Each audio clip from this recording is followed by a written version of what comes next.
우주는 정말 알 수 없는 일로 가득합니다.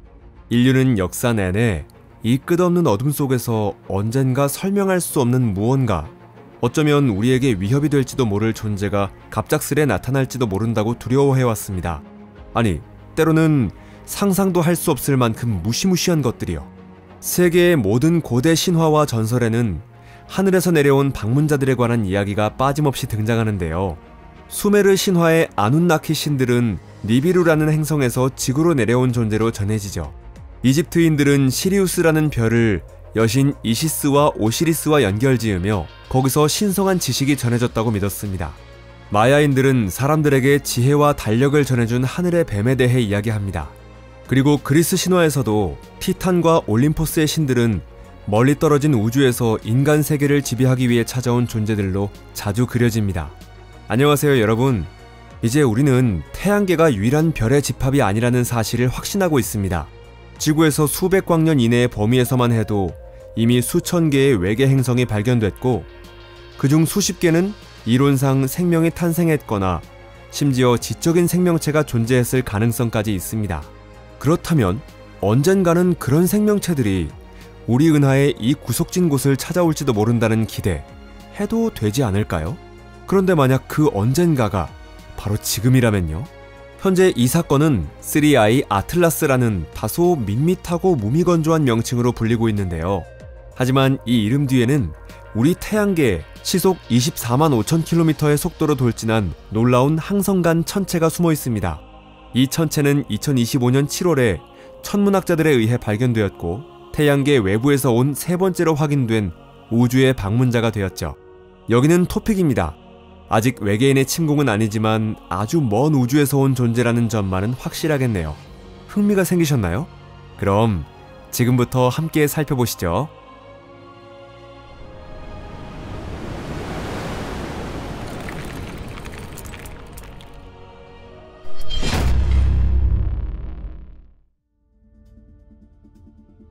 최초의 항성간 천체. 아주 최근까지만 해도 인류는 태양계가 외부에서 온 방문자들에게 열려있다는 사실을 상상조차 하지 못했습니다. 우리는 지금껏 해성과 소행성은 모두 이웃 주민, 즉 우리 우주의 뒷마당에 사는 존재라고 믿어왔는데요. 하지만 2017년 이 모든 전제는 완전히 뒤집혔습니다. 그해 천문학자들은 밤하늘에서 작고 희미한 빛점 하나를 발견했습니다. 그런데 그 빛의 움직임은 도저히 태양계 내 천체라고 보기 어려운 궤도를 그리고 있었죠. 이 천체는 쌍곡선 궤도를 따라 움직이고 있었고, 궤도 이심률은 무려 1.2에 달했습니다. 참고로 행성의 이심률은 보통 0.01 수준이고 해성조차 0.9 정도에 불과합니다. 이심률이 1을 넘는다는 것은 그 천체가 더 이상 태양의 중력에 묶여있지 않다는 뜻입니다. 다시 말해, 다시 돌아올 일 없이 태양계를 한번 스쳐 지나갈 뿐이라는 이야기죠. 이렇게 해서 인류는 사상 처음으로 항성간 천체와 조우하게 되었습니다. 그것이 바로 오umuamua 입니다. 오umuamua라는 이름은 하와이어로 가장 먼저 도착한 전령이라는 뜻을 담고 있는데요. 오umuamua는 처음부터 수상쩍은 모양새를 하고 있었어요. 길쭉하게 늘어난 우주 담배처럼 보이기도 했고, 납작하게 눌린 원반처럼 보이기도 했죠. 하지만 과학자들을 더욱 놀라게 만든 것은 그 기묘한 외형이 아니라 설명할 수 없는 가속 현상이었습니다. 오umuamua는 마치 누군가 밀어주고 있는 것처럼 계속 속도를 내며 움직이고 있었죠. 일부 과학자들은 이 가속의 원인을 반작용이라고 추측했습니다. 천체 안에 있던 얼음이 기화하면서 그 추진력이 생긴 것이라는 해석이었는데요. 하지만 또 다른 과학자들은 이게 태양 돛일지도 모른다며 어쩌면 인공 구조물일 가능성도 있다고 주장하기 시작했습니다. 과학계는 순식간에 논쟁으로 들끓었습니다. 그러나 논쟁이 한창이던 그 순간에도 오umuamua는 태양계를 지나 다시는 돌아오지 않을 우주 저편으로 사라져버렸습니다. 그건 단지 모양이 독특한 암석 조각에 불과했던 걸까요? 아니면 우리를 위한 것이 아닌 다른 누군가를 향한 급송 택배였던 걸까요? 그리고 그로부터 2년 뒤인 2019년 두 번째 방문자 보리소프 혜성이 모습을 드러냅니다. 이번에는 비교적 익숙한 모습을 하고 있었습니다. 중심의 핵과 가스 코마, 그리고 먼지로 이루어진 꼬리까지 갖추고 있었죠. 하지만 이 혜성 역시 궤도 이심률이 1을 초과하고 있었는데요. 즉 이 혜성 또한 아주 멀리 떨어진 항성간 공간에서 날아온 손님이었던 것입니다. 전과 똑같은 상황이 반복됐습니다. 보리소프 혜성 역시 태양계를 스쳐 지나 추적할 수 없는 궤도로 사라져갔습니다. 이 두 항성간 천체의 등장은 천문학적으로 엄청난 발견이었죠. 우리는 처음으로 확신하게 되었습니다. 태양계는 고립된 요새가 아니라 우주의 고속도로가 교차하는 교차로라는 사실을요. 그리고 그 길을 따라 수많은 항성간 천체들이 쉴 새 없이 질주하고 있다는 것도요.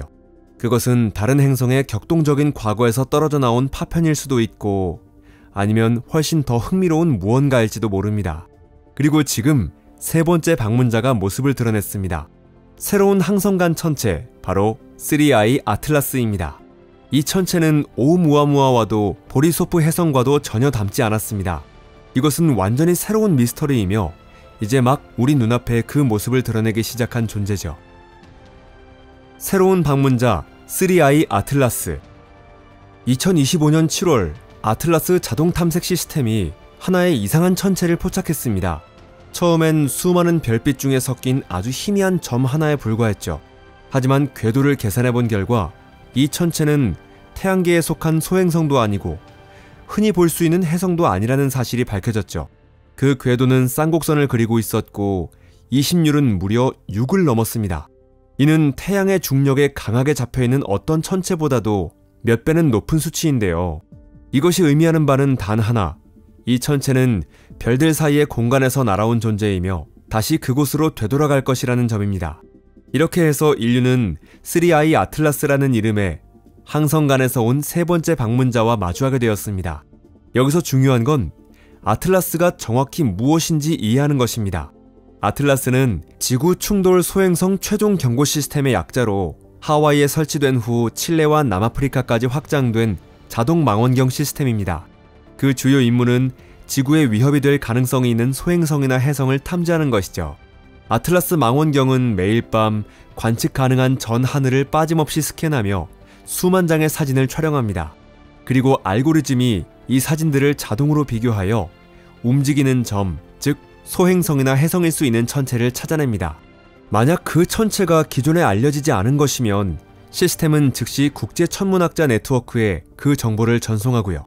태양계에 진입한 항성간 천체를 최초로 발견한 것도 바로 이 하늘의 파수꾼이었습니다.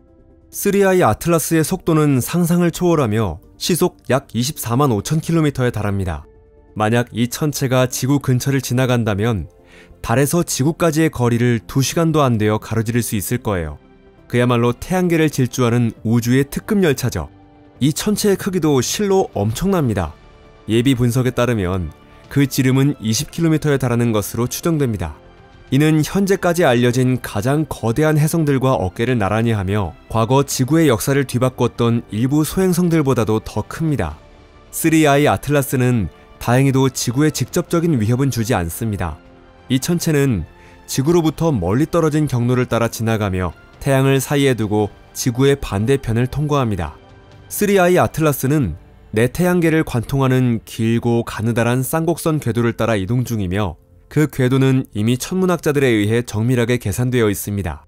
발견 당시 이 천체는 태양으로부터 약 4.5 AU, 즉 6억 7천만 킬로미터 떨어져 있었고 화성과 목성 사이의 영역에서 태양계 안으로 진입했습니다. 태양에 가장 가까워지는 시점은 1.36 AU로 이는 지구와 화성 사이에 해당하는 거리입니다. 이 구간은 2025년 10월 29일부터 30일 사이에 통과할 예정이죠. 그리고 그보다 앞선 10월 3일에는 화성의 가장 가까운 지점인 0.19 AU, 약 2,800만 킬로미터까지 접근하며 이후 11월 3일에는 금성의 0.65 AU까지 다가서고 12월 19일에는 지구로부터 약 1.8 AU, 즉 2억 7천만 킬로미터까지 접근할 것으로 보입니다. 참고로 이는 지구에서 달까지 거리의 거의 700배에 해당하죠. 그리고 2026년 3월 3I 아틀라스는 목성으로부터 약 0.36 AU 떨어진 지점을 통과하게 되는데요. 그 후 이 천체는 점점 멀어지기 시작합니다. 그리고 곧 다시 별들 사이의 어둠 속으로 사라지고 다시는 돌아오지 않을 것이죠. 그렇다면 지금은 어디에 있을까요? 2025년 8월 시점에서 3I 아틀라스는 전갈자리 방향, 즉 화성과 목성 사이에 위치해 있는데요. 이 천체는 날이 갈수록 태양에 더 가까워지고 있습니다. 그렇기 때문에 지금 이 순간에도 전 세계 천문학자들이 이 천체를 집중적으로 추적하고 있는 것이죠. 이런 방문자들이 우리에게 꼭 필요한 이유, 왜 천문학자들은 이렇게까지 집요하게 항성간 천체를 추적하는 걸까요? 그 이유는 간단합니다. 그것이 다른 세계에서 온 메시지이기 때문입니다. 이처럼 멀리서 날아온 천체들은 모두 다른 별을 중심으로 형성된 별개의 행성계에서 생겨난 물질을 실현하려고 했는데요. 우리는 아직 저 먼 외계 행성계까지 탐사선을 보내는 것이 불가능합니다. 거리가 너무나도 멀기 때문이죠. 하지만 가끔은 우주 자체가 먼저 우리 태양계에 선물을 던져주기도 합니다. 그 돌 조각 하나하나, 먼지 입자 하나하나에 다른 행성에서의 역사와 기억이 새겨져 있는 거죠. 이런 천체들을 연구하는 것은 마치 은하계 전체를 대상으로 하는 고고학 발굴처럼 느껴지기도 합니다. 보리소프 해성도 그런 존재였는데요. 가스 외피를 분석한 결과 오르트 구름에서 온 해성에서 흔히 발견되는 시안가스나 그 외의 다양한 휘발성 물질들이 포함되어 있다는 것이 밝혀졌죠. 이 사실은 과학계에서 큰 화제를 불러일으켰습니다. 즉, 우주 전역에서의 화학 반응은 생각보다 훨씬 더 보편적이라는 사실이 드러난 것이에요. 행성계가 어디에서 형성되든 기본적인 분자들은 매우 비슷한 방식으로 만들어진다는 의미입니다. 반면 오umu아무아는 과학계에 커다란 의문을 남겼습니다. 중력 법칙만으로는 설명되지 않는 가속 현상은 반작용에서 태양광 돛에 이르기까지 수십 가지의 가설을 낳았습니다. 결국 외계인의 우주선이라는 공상적인 주장은 배제되었지만 그 치열한 논쟁이 보여준 것은 우리가 항성간에서 날아오는 천체에 대해 너무도 모른다는 엄연한 현실이었습니다. 그리고 이제 3I 아틀라스는 새로운 기회를 안겨주고 있죠. 이 천체는 다양한 장비들로도 충분히 관측이 가능할 만큼 큰 크기를 가지고 있습니다. 밝기도 높아서 스펙트럼을 수집할 수 있고 이를 통해 그 구성 성분도 알아낼 수 있습니다. 무엇보다 이번에는 이 천체가 태양에 접근하기 훨씬 전부터 발견되었기 때문에 과학자들은 몇 개월에 걸쳐 만반의 준비를 할 수 있는 시간을 얻게 되었습니다. 태양 근처를 지나간 뒤에야 겨우 발견되었던 오umu아무아와는 달리 지금 인류는 전례 없는 관측의 기회를 맞이하고 있는 것입니다. 망원경에 포착된 스펙트럼 하나하나, 광자 하나하나가 다른 세계의 비밀을 풀어줄 열쇠가 될 수 있습니다. 그리고 그 과정에서 다른 항성 주위를 도는 행성들은 과연 어떤 방식으로 탄생하는지, 또 우리가 이 광대한 우주 속에서 얼마나 독특한 존재인지 혹은 아주 흔한 존재인지 3I 아틀라스가 그 해답에 한 걸음 더 다가가게 해줄지도 모릅니다. 논쟁과 논의.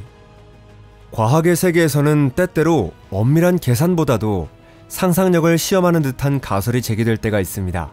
이번 3I 아틀라스에 대해서도 비슷한 일이 벌어졌는데요. 하버드 대학교의 아비 로브 교수는 과거 오umu아무아에 대한 대담한 이론을 제시했던 인물입니다. 그는 이번 새로운 항성간 천체 역시 자연적인 천체가 아니라 어쩌면 기술에 의해 만들어진 탐사기일 수도 있다고 말했습니다. 그의 논문에서는 몇 가지 흥미로운 우연의 일치에 주목하고 있는데요. 그 중에서도 특히 눈길을 끄는 것은 이른바 황도면과의 관련성입니다. 황도면이란 지구가 태양 주위를 돌 때 그려지는 가상의 평면으로 대부분의 행성들은 이 황도면 근처를 마치 공용도로처럼 따라 움직입니다. 하지만 항성간에서 날아온 천체라면 그 궤도는 다양한 각도로 기울어 있을 것으로 예측됩니다. 그런데 3I 아틀라스의 궤도는 이 황도면과 거의 완벽하게 일치하고 있죠. 로브 교수는 이런 정밀한 일치가 일어날 확률이 약 0.2%에 불과하다고 지적합니다. 게다가 이 천체는 화성, 금성, 목성 근처를 차례차례 지나가는 경로를 따라갑니다. 이 가설을 지지하는 사람들 눈에는 마치 우리 태양계를 관광하러 온 듯한 인상, 마치 의도적으로 선택된 경로처럼 보이기도 합니다. 이런 경로가 단순한 우연일 확률은 불과 0.005%밖에 안 됩니다. 이 천체는 10월 말에서 11월 사이에 태양에 가장 가까워집니다. 이 시기는 지구가 태양의 반대편에 위치하기 때문에 관측이 어려워지며 그림자에 숨어 행동하기에 적절한 조건이 형성되는데요. 물론 대부분의 학자들은 이러한 주장에 비판적인 입장을 보이고 있습니다. 실제 관측 결과 해성 특유의 활동 징후가 포착되었고 대부분의 전문가들은 3I 아틀라스를 평범한 항성간 천체로 분류하고 있습니다. 옥스퍼드 대학교의 크리스 린톳 박사는 로브 교수의 주장을 말도 안 되는 헛소리라며 과학이라는 흥미로운 탐구 과정을 모욕하는 발언이라고 강하게 비판했습니다.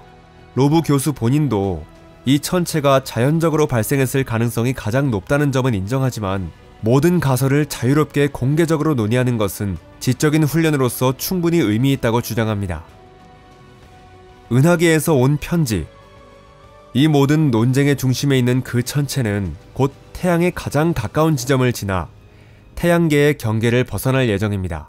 이 몇 개월이라는 짧은 관측 기간에는 아주 특별한 상징적인 의미가 담겨 있는데요. 우리는 마치 은하계 깊은 곳에서 도착한 한 통의 편지를 받은 듯한 기분입니다. 그것은 돌과 얼음의 언어로 쓰인 글자가 없는 편지입니다. 이 편지를 해독할 수만 있다면 그것은 다른 별들의 이야기, 머나먼 행성들의 이야기, 그리고 또 다른 역사의 시작에 대해 말해줄지도 모릅니다. 오umuamua, 보리소프 해성, 그리고 이번 3I 아틀라스까지 8년 사이에 3개의 항성간 천체가 우리를 찾아왔죠. 하지만 항성간 천체를 본격적으로 추적하기 시작한 것은 2017년, 불과 얼마 전의 일입니다. 지금 이 순간에도 더 많은 항성간 천체들이 우주를 떠돌다가 언젠가 우리 곁에 찾아와 줄 것이라고 믿고 있습니다. 그리고 그 중에는 어쩌면 아주 특별한 존재가 있을지도 모르죠. 이 영상이 흥미로우셨다면 좋아요 버튼을 눌러주시고 친구들과도 공유해주세요. 시청해주셔서 감사합니다. 그럼 또 만나요. 안녕히 계세요.